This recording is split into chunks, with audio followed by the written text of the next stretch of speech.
오늘 우리에게 주신 하나님의 말씀을 우리 함께 교독해서 읽겠습니다. 신약성경 요한복음 21장 1절에서 6절까지 말씀을 우리 한 절씩 교독해서 읽겠습니다.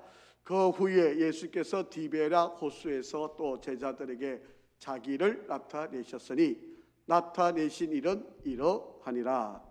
시몬 베드로와 디두모라 하는 도마가 갈릴리 가나 사람 나다나엘과 세베대의 아들들과 또 다른 제자 둘이 함께 있었더니 시몬 베드로가 나는 물고기 잡으러 가노라 하니 그들이 우리도 함께 가겠다 하고 나가서 배에 올랐으나 그날 밤에 아무것도 잡지 못하였더니 날이 새어갈 때 예수께서 바닷가에 서서시나 제자들이 예수인 줄 알지 못하는지라.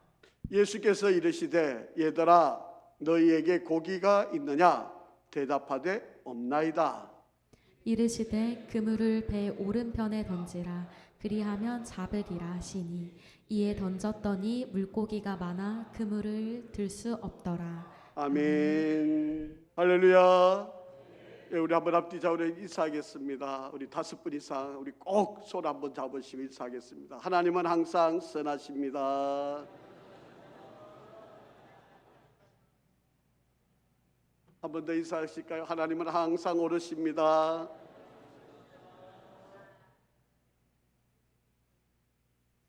어제 3040 우리 모임, 또래 모임을 가졌는데요. 우리 그동안 기도 많이 해주셔서 정말 새로운 우리 교회에 이렇게 참여하고 있는 분들이 많이 참여해 주셔서 감사드리고 또 그동안 기도해 주시고 또 여러분 또 이렇게 힘을 다해 주신 모든 분들께 진심으로 감사를 드립니다.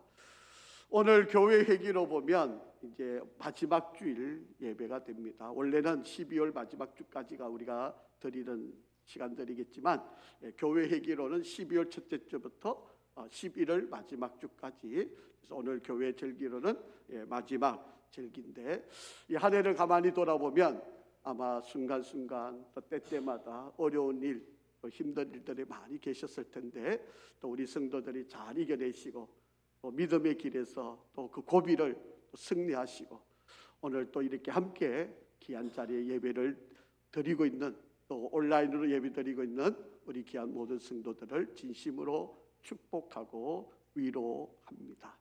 아직도 아마 어려움 가운데 문제 가운데 있는 이들 아마 고난 가운데 있는 이들이 많이 계시리라고 생각하는데 오늘 말씀을 통해서 큰 힘이 되고 위로가 되기를 간절히 바라고요. 우리 성도들 가운데 우리 권사님들 가운데 사실은 육체의 어려움 때문에 고난을 긴 터널을 지나오신 분들이 있는데 또 이렇게 하나님이 건강을 회복해 주셔서 내년에 내가 봉사를 하겠다고 또 섬기겠다고 아주 자원하셔서 또 새 가족에서 또 여러 부서에서 이게 섬기겠다고 이렇게 자원해 주셔서 얼마나 감사한지 모르겠습니다. 아프실 때 이렇게 입원하고 계셨을 때 이렇게 신방을 했을 때는요 정말 일어나실 수 있을까? 정말 마음이 너무 아프셔가지고 괴로워하고 있을 때 힘들고 너무 눈물 흘리시고 괴로워하고 있을 때 과연 이 상황을 어떻게 이겨내실 수 있을까? 이런 생각도 들었었는데 또 오늘 이렇게 보니까 건강하게 또 회복하셔가지고 내년에는 자기가 스스로 뭐 강요한 것도 아닌데요 스스로 내가 봉사하겠다고 이렇게 자원을 하시고 정말 얼마나 감사하고 귀한 일인지 모르겠습니다.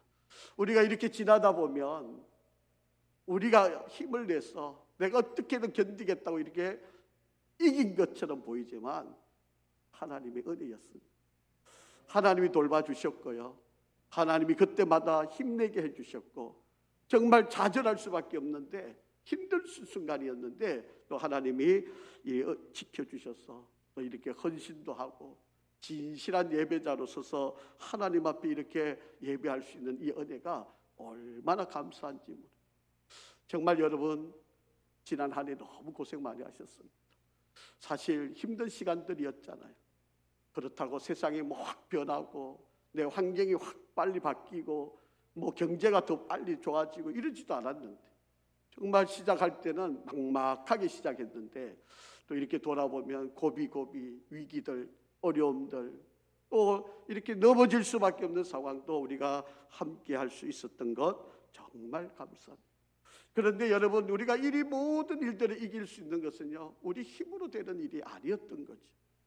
예수님이 찾아오셨고 말씀해 주셨고 위로해 주셨고 붙잡아 주셨고 우리를 이끌어 주신 바로 그 간절한 그 사랑이었음을 우리는 고백을 하게 됩니다.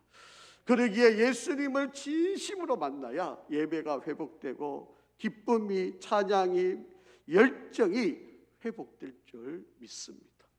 그래서 오늘은 실패와 아픔의 고통을 회복시켜 주시는 주님이란 제목으로 함께 은혜를 나누려 합니다. 여러분, 우리 주님이 찾아오셨을 때 내가 그 주님을 만나야, 그 주님을 만나야 우리 가정이 살고 관계가 회복되고, 그리고 행복과 영적 능력과 사명과 비전이 회복될 줄 믿습니다.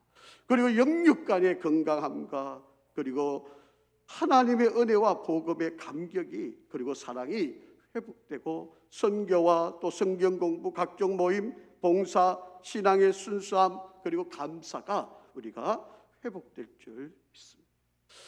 혹여라도 지금 이 시간에 내가 실패와 아픔의 고통 가운데 있다면 오늘 이 말씀을 들으면서 주님을 만나시기를, 찾아와서 내 곁에서 말씀하시는 주님의 음성에 귀를 기울이시기를, 그리고 주님이 내게 뭐라고 말씀하시는지 여러분 깨닫고 듣고 그리고 순종하는 그런 은혜가 있기를 주의 이름으로 축복합니다.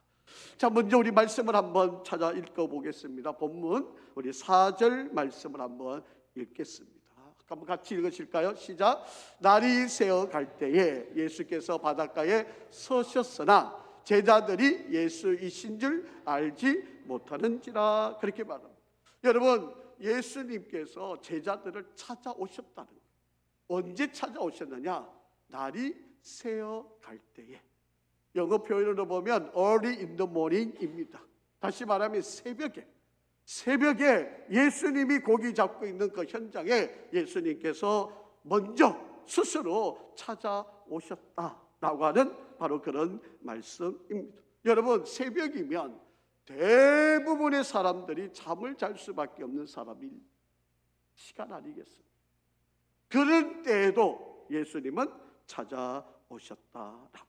자, 그러면 이 제자들은 지금 무엇하고 있을까요? 이 제자들의 상태는 어떤 상태일까요? 이 제자들은 지금 무슨 일을 하고 있는 것일까요? 자, 3절 말씀을 한번 읽어봅니다. 시작. 시몬 베드로가 나는 물고기 잡으러 가노라 하니 그들이 우리도 함께 가겠다 하고 나가서 배에 올랐으나 그날 밤에 아무것도 잡지 못하였더니. 그렇게 말씀하고 있습니다. 여러분, 지금 제자들은요, 실패의 자리, 절망의 자리, 아픔의 자리에 지금 있습니다. 여러분, 원래는 예수님께서 이 12제자를 부르실 때 사람을 낚는 어부가 되라고 부르신 거 아닙니까?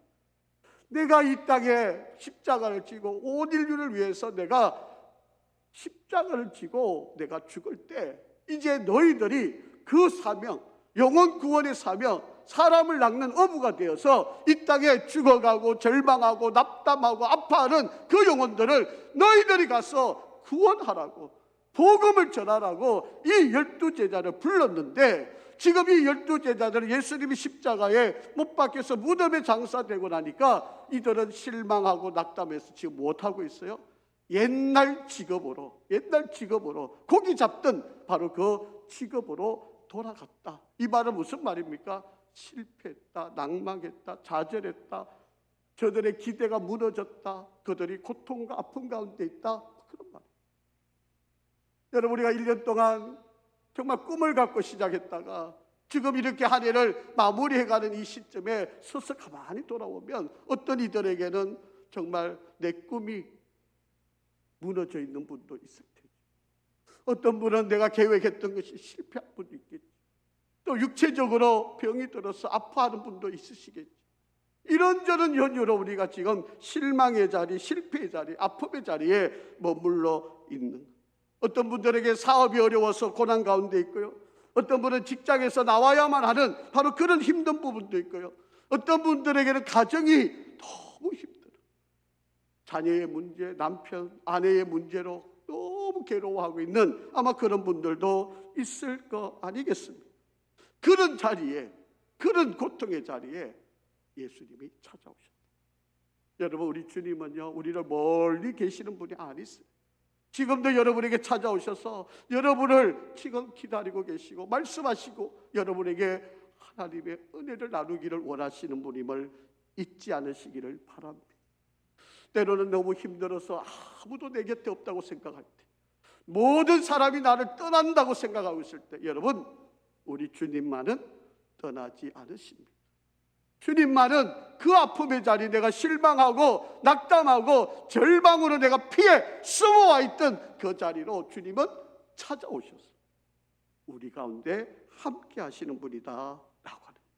자, 여러분, 이 절망의 자리, 실패의 자리에 제자들이 누구 있었는지 한번 살펴볼까요? 2절 한번 읽어보죠. 시작. 시몬 베드로, 또 누구예요? 디두모라는 도마, 갈릴리 가나 사람 나다나엘, 그리고 세베대 아들이 누구지요? 요한과 야고보 두 사람이지요. 그리고 이름은 알 수 없는데 제자 두 사람. 총 몇 명입니까? 7명. 예수님이 제자가 몇 명이었어요? 12명 아닙니까? 그 중에 7명, 절반이 넘는 7명이 낙담을 하고 절망을 하고 이제 우리는 안 돼, 우리는 이제 아무것도 못해, 포기하고 고기 잡으러 왔다. 이들이 고기 잡는 게 성공하는 길이 아니고 낙담하고 절망하고 좌절하는 바로 그런 순간이었다라고. 사람을 낚는 어부여야 될 사람들이 다시 고기 잡는 어부로 전락한 바로 이들.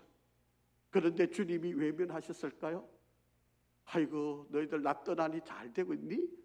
그렇게 한탄치고 있었을까요? 아니, 그 고난의 자리에 주님이 찾아오셨다라고.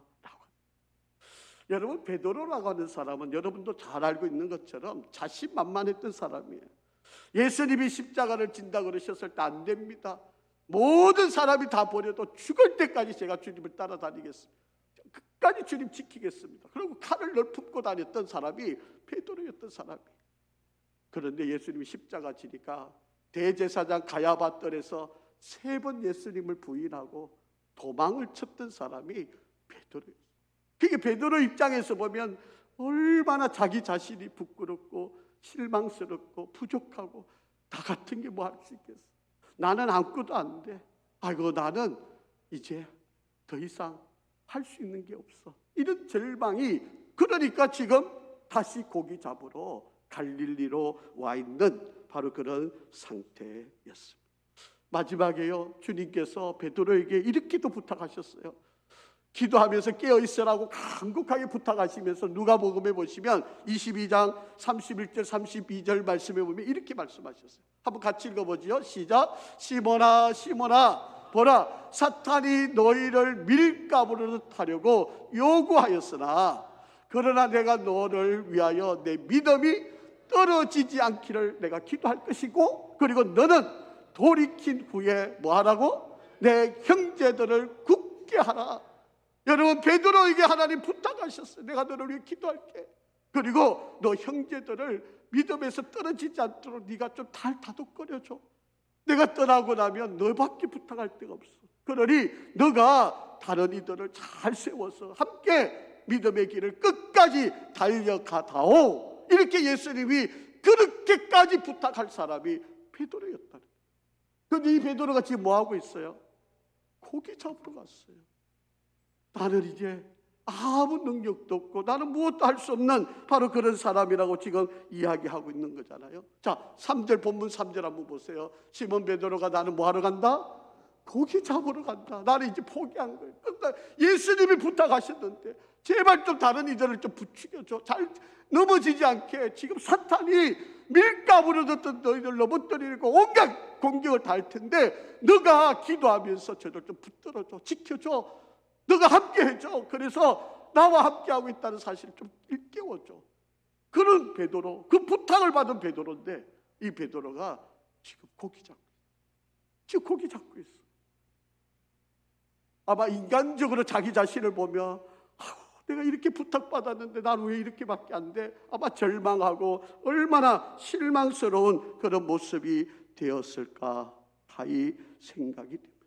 여러 사람들 가운데 특별히 지명해서 불러서 사명을 주고 내가 떠나면 너밖에 부탁할 데가 없으니 너가 저들을 좀 세워줘, 붙들어줘, 넘어지지 않게 네가 좀 함께해줘, 이끌어줘, 이렇게 부탁을 받았는데 그 베드로가 지금 이렇게 낙담하고 절망하고 있는 바로 그런 모습이다 라고 하는 것입니다.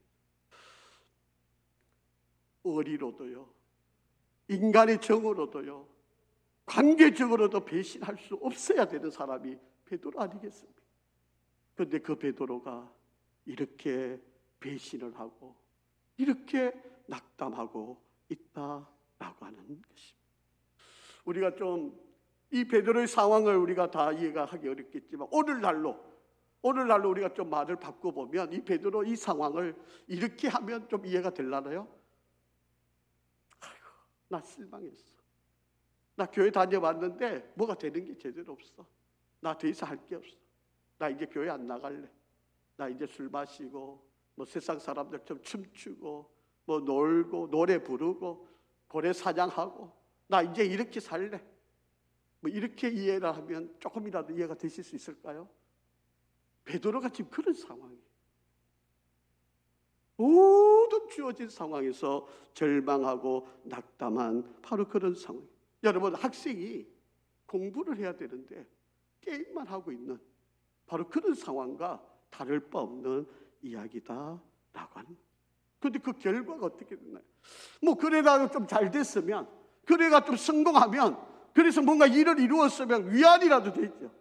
여러분, 베드로 그 6명의 나머지 제자들이 밤이 새도록 그물을 내리고 고기를 잡았는데 몇 마리 잡았다고요? 한 마리도 못 잡았어. 한 마리도 못 잡았어. 엎친 데 덮친 격이에요. 아니, 이제 좀 내가 세상적으로 한번 성공하고 싶었어. 내가 이제 좀 인간적인 방법으로 좀 잘 살고 싶어서 도망쳐 나왔는데, 그런데 열심히 해봤는데 밤새도록 고기 잡았는데 안 된 거예요. 여러분, 소위 말하는 엎친 데 겹친 게 설상가상이에요.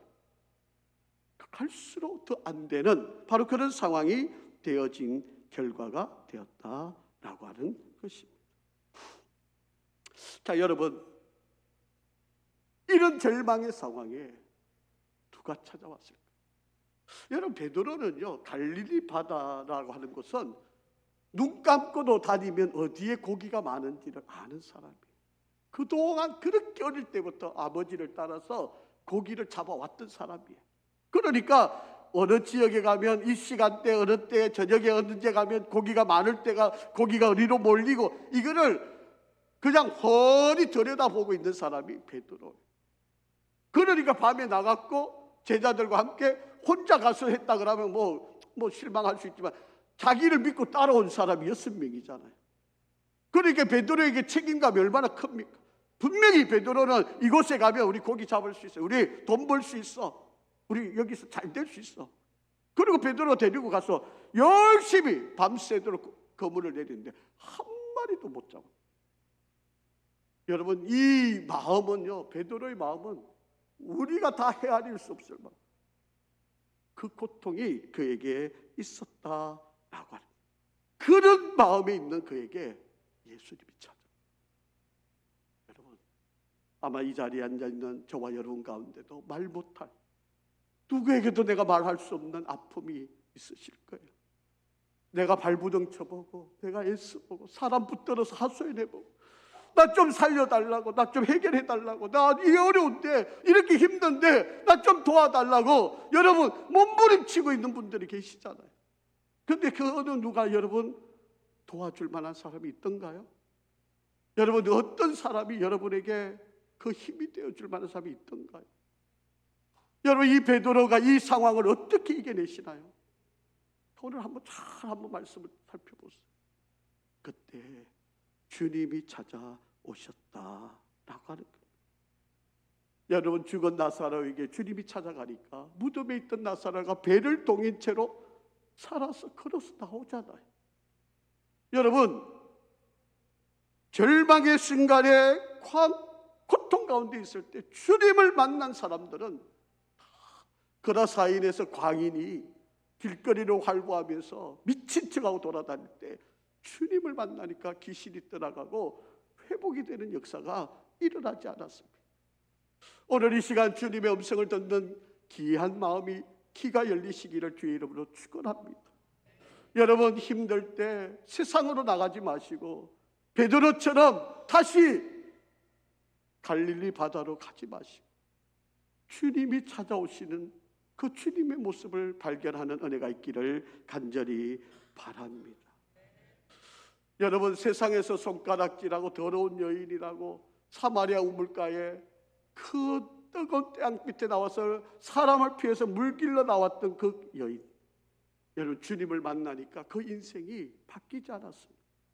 여러분, 가늠하다가 현장에서 잡힌 여인, 돌에 맞아 죽어야 마땅할 그 여인, 예수님을 만나니까 평생을 주님을 따라다니는 복된 여인이 된 거 아닙니까?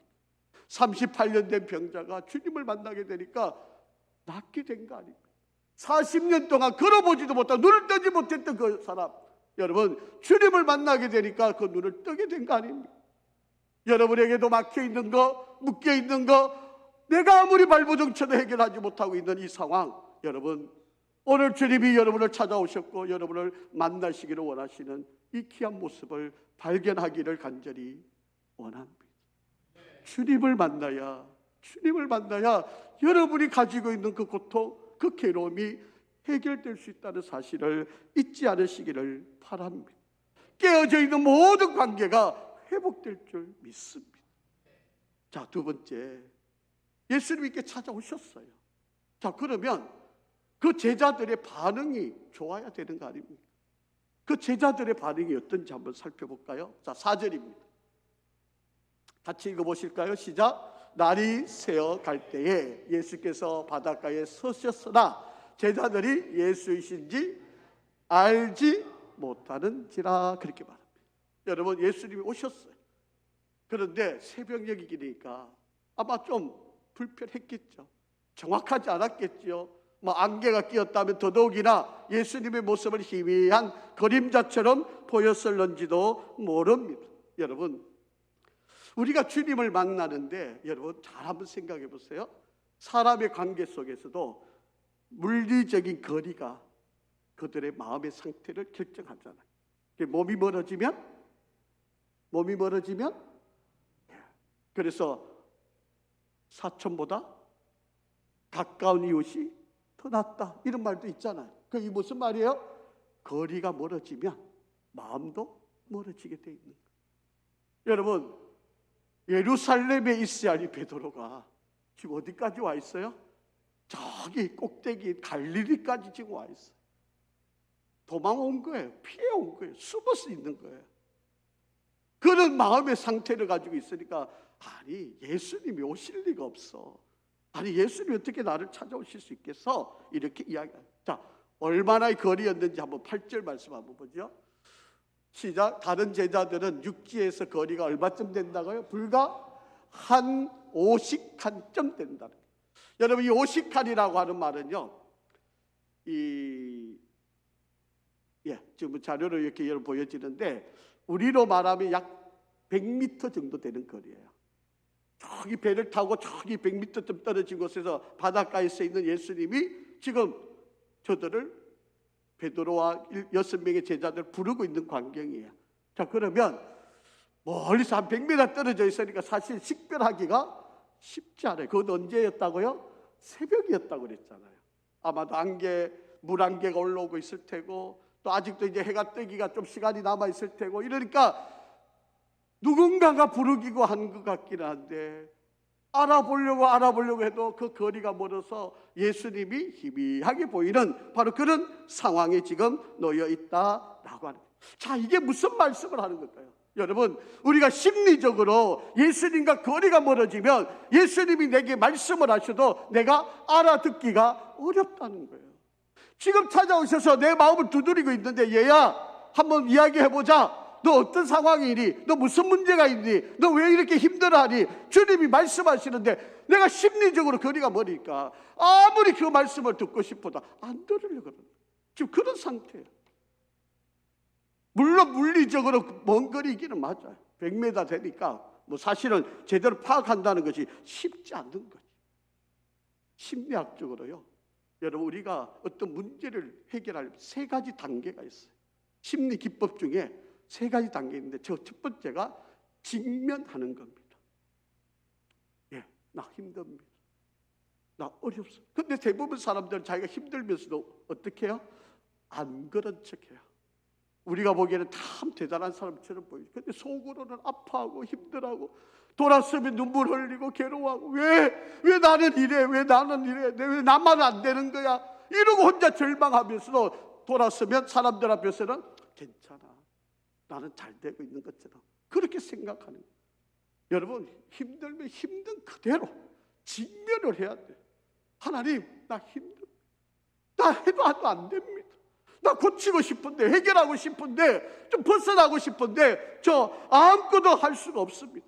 하나님 도와주세요. 이래야지 문제가 해결되는 거 아닙니까? 그런데 실제로 자기에게 문제가 있는데 자꾸 감추어요. 나는 괜찮은 것처럼 체면을 걸어요. 여러분, 우리 주님 앞에 그럴 필요 없습니다. 여러분, 아프면 아픈 대로, 힘들면 힘든 대로, 어려우면 어려운 대로, 나 이렇게 문제가 있습니다. 나 이렇게 어렵습니다. 이렇게 해야, 직면을 해야, 그 문제 앞에 내가 서 있음을 깨달아야 해결책을 찾아갈 수 있게 된다라고 합니다. 그래서 이걸 좀 어려운 말로 말하면요, 자기 자신을 바라볼 수 있는 메타 인식이 깨어나야 된다, 이렇게 이야기를 하는 겁니다. 근데 사람들은요, 대부분 주관적으로 봐요. 나는 그래도 괜찮아. 누구보다 나. 모든 상황을 자기 주관적으로, 자기 중심적으로, 자기 기준을 삼아서 자기 경험으로, 자기 생각으로 모든 것을 보려고 하는 게 이게 우리 인간의 모습이다라고 하는 것입니다. 그러니까 아직도 벗어나지 못하는 거예요. 아직도 해결하지 못하는 거예요. 여러분, 솔직하세요. 아프면 아픈 대로, 힘들면, 여러분, 의사한테 가서 숨기면 뭐합니까? 의사한테 가면 내가 이렇게 아팠습니다. 이렇게 해야 제대로 진단도 해주고 약도 처방하고 수술이 필요하면 수술하라 그러고 뭐 고침을 해줄 거 아닙니까? 그런데 나 괜찮아요.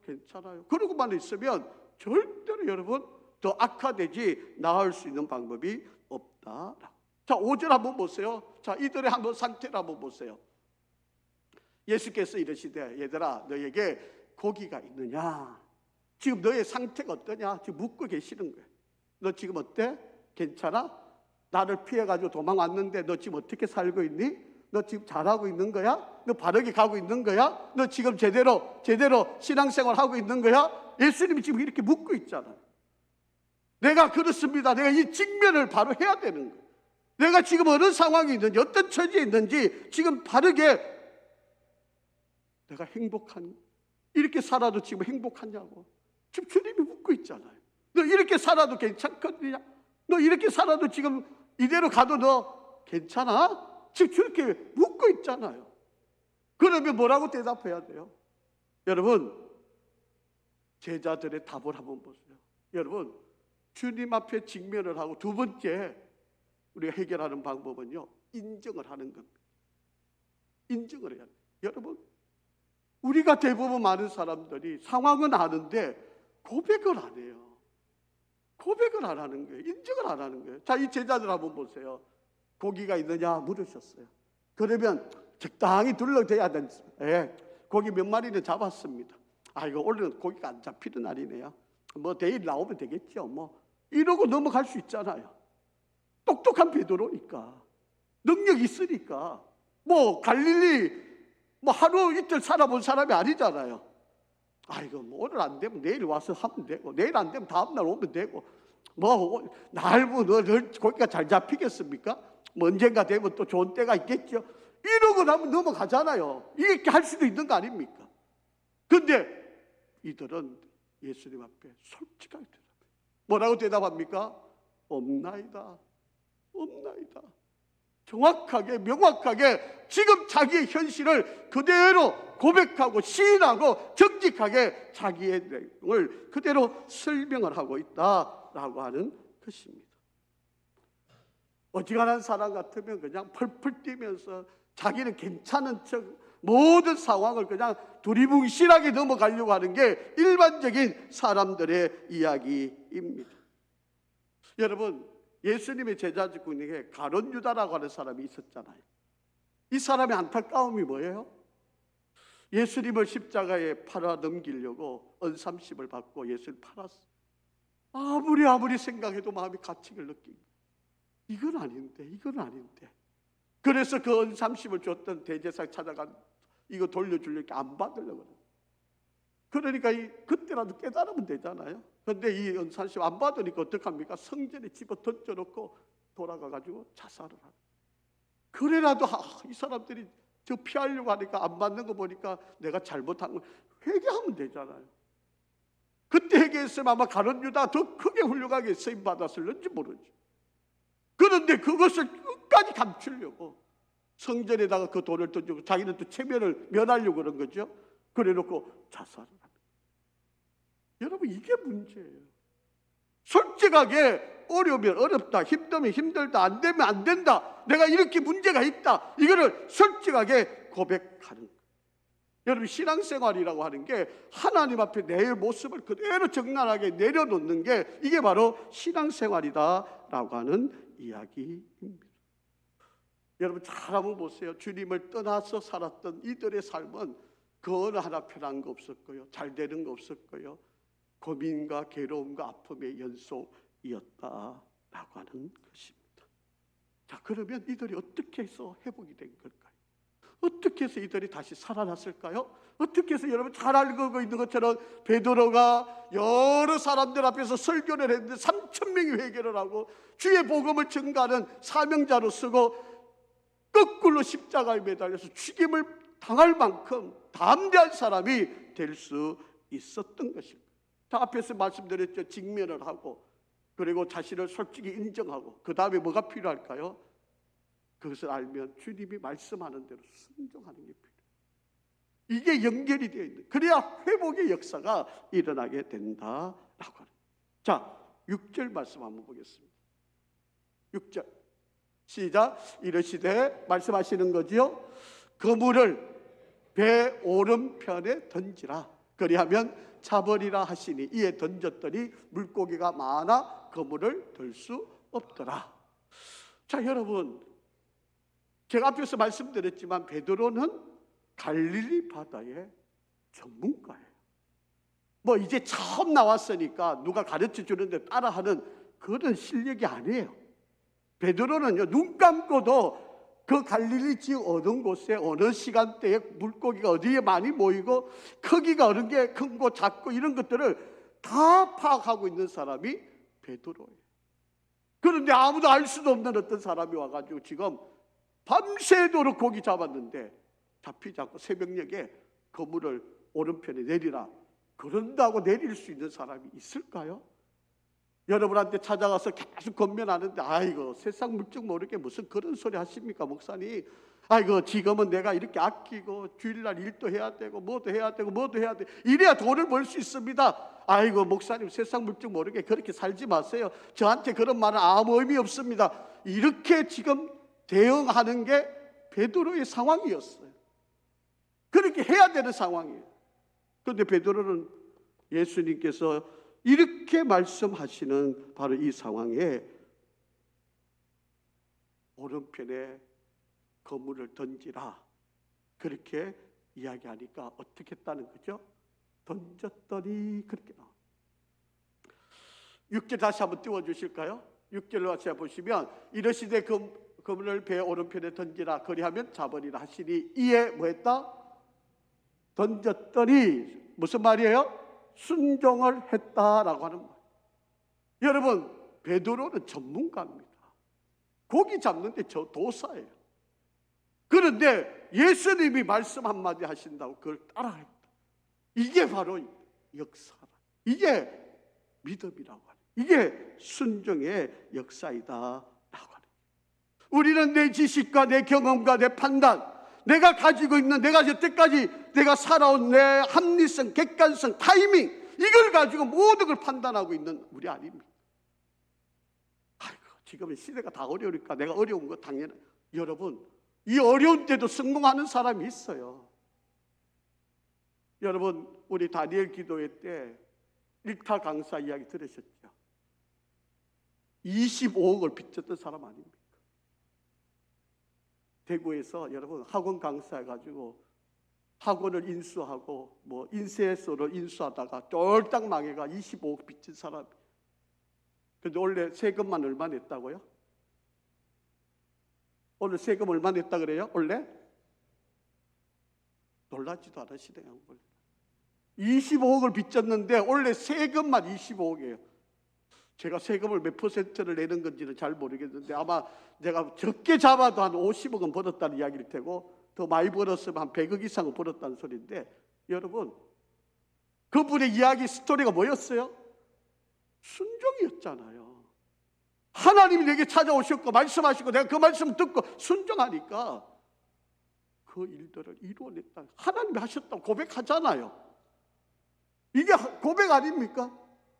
여러분 지금 베드로는 아이고 무식하게 지금 건물 내리는 사람이 어디, 지금 한번 돌아보세요. 지금 건물 내리는 배가 있는지.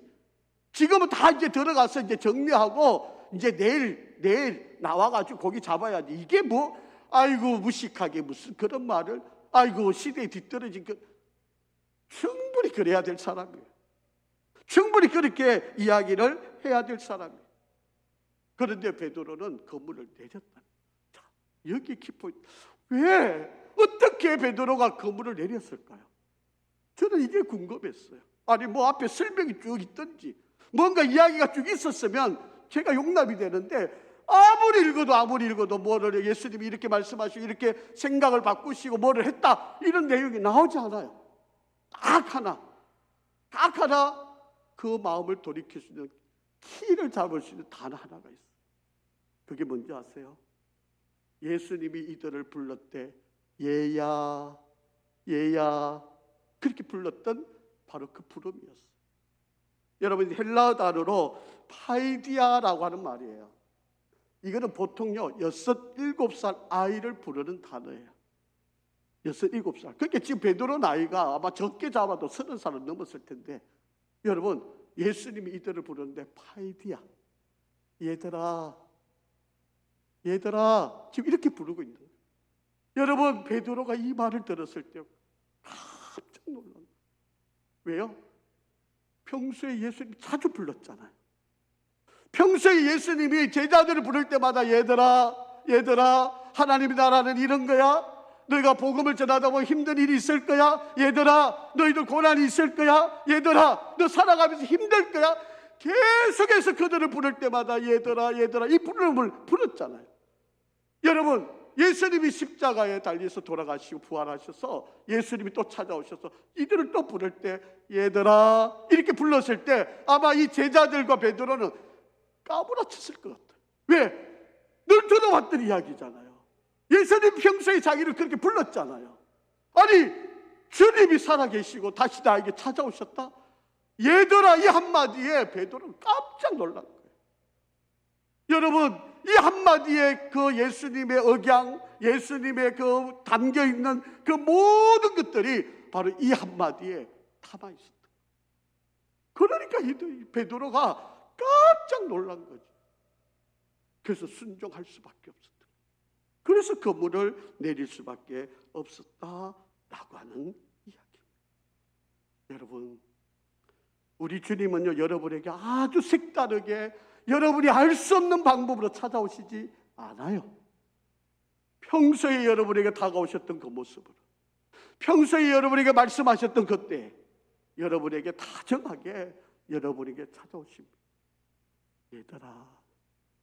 얘들아 나다, 내가 여기 있다 라고 하고 또 다시 한번 좀 이야기해보자.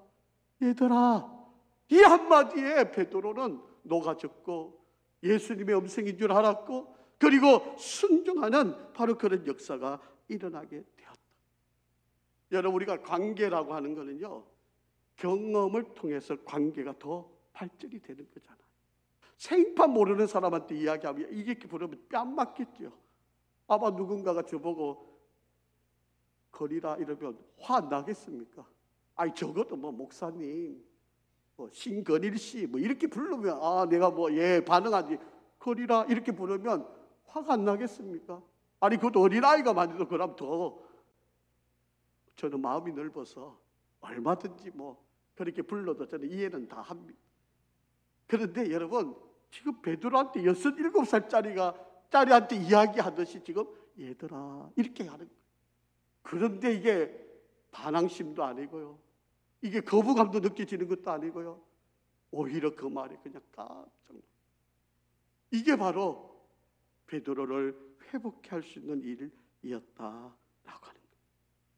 여러분 이런 일이 한 번 있었잖아요. 누가복음 5장 5절에서 6절에 보시면요.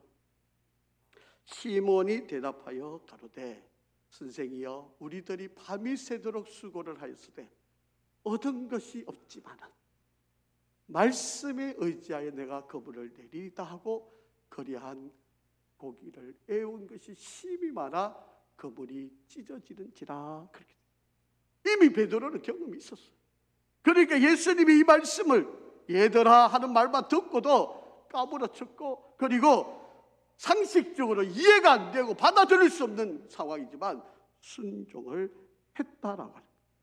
자, 여러분 여기서 중요한 포인트가 하나 있어요. 여러분 믿음하고 순종은 같이 가는 거예요. 여러분 믿음하고 순종은요, 여러분 동전의 양면과 똑같은 거예요. 여러분 동전을 발로 따라가지고 이거 앞면 따로 뒷면 따로 하면 이게 돈 가치가 있습니까? 쓰고 싶어도 못 써요. 여러분 우리가 믿음이 있다고 하는 사람은 어떠한 상황, 어떠한 명령, 어떠한 내용이 내가 들어도 순종하면 그게 역사가 이루어지는 거예요. 이게 신앙이에요. 이게 신앙인 거예요. 여러분 아브라함 갈 바를 알지 못했지만 내가 지시했다고 가라. 순종하고 갔잖아요. 그래서 뭐가 돼요? 믿음의 초상이 되는 거예요.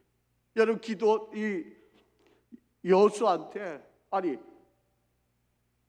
성을 하루에 한 바퀴 돌아라. 아니 전쟁을 하는데 뭐 기술을 가르쳐주고 무기를 전략을 짜줘야지. 아니 성을 한 바퀴 돈다고 성이 무너집니까? 그것도 7째 날에 7바퀴 돌아라.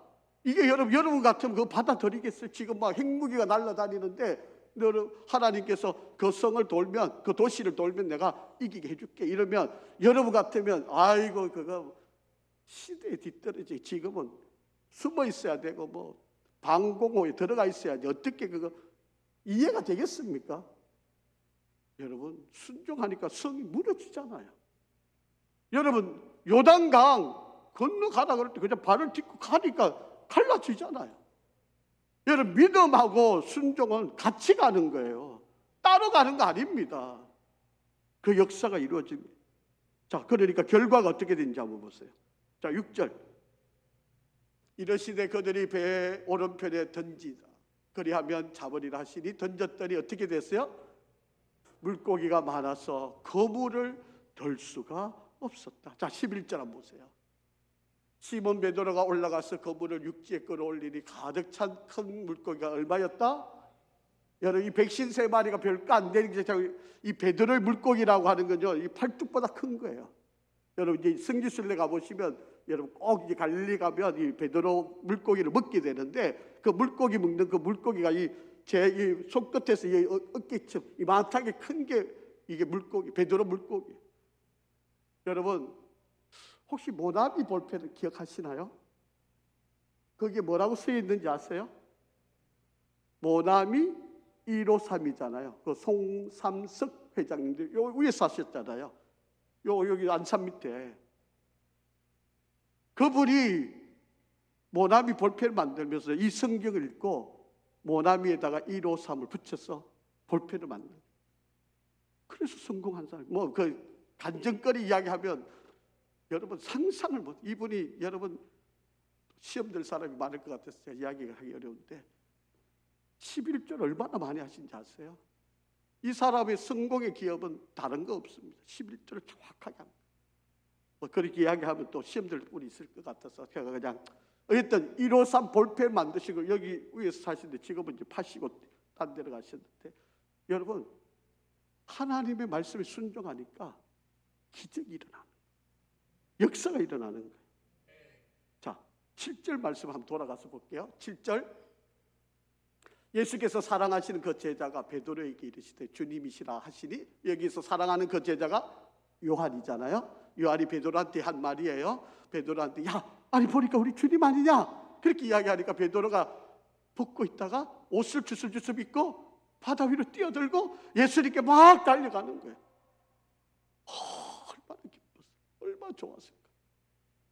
주님을 다시 내 눈으로 볼 수 있다니까. 주님을 내가 다시 손으로 주님은 불을 피워놓으시고 고기 잡아온 고기를 가지고 구워서 식사를 함께 나누시는 바로 그런 은혜가 이루어졌다라고.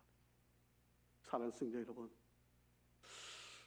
이 한 해를 지나가면서 때로는 내가 힘들고 아프고 어렵고 마음이 상하고 무엇은 일이 안 되고 자꾸 뭔가 이렇게 막히고 어려울 때, 여러분 우리 주님은 여러분 멀리 계시지 않고요. 여러분 가까이서 얘야 나하고 좀 이야기 좀 하자. 내 말 좀 들어다오. 나 너와 함께하고 있어. 내 너를 끝까지 할 거야. 나 너 떠난 적 없어. 내가 너를 도울 거야. 내가 너를 함께할 거야. 내가 너를 끝까지 지켜줄게. 그렇게 말씀하시죠. 이 음성을 들으시기를. 오늘 그래야 우리가 이 절망과 고통, 아픔 있는 우리가 회복될 줄 믿습니다. 사랑하는 성도 여러분, 1년 잘 달려오셨고 수고하셨습니다. 혹여라도 여러분 마음에 아픔이 있다면 오늘 주님께서 나를 부르시는 이 음성을 들으시고 승리하시기를 주의 이름으로 축복합니다. 아버지 하나님 감사합니다. 우리의 삶을 아시고 찾아오시고 말씀하시고 일으켜 세우시고 한없는 은혜와 복으로 우리를 인도하시는 하나님을 찬양합니다. 1년 동안 애쓰고 수고한 우리 성도들을 위로하여 주시고 혹여라도 아픔 가운데 있는 이들, 상처 가운데 있는 이들, 힘겨워하고 있는 이들을 살펴주시고 찾아가 주시고 불러주시고 만져주시고 저들을 일으켜 세워 주시옵소서. 회복의 은혜가, 치료의 은혜가 함께하는 귀한 시간이 되게 도우시기를 원하며 예수 그리스도 이름으로 축복하며 기도합니다. 아멘.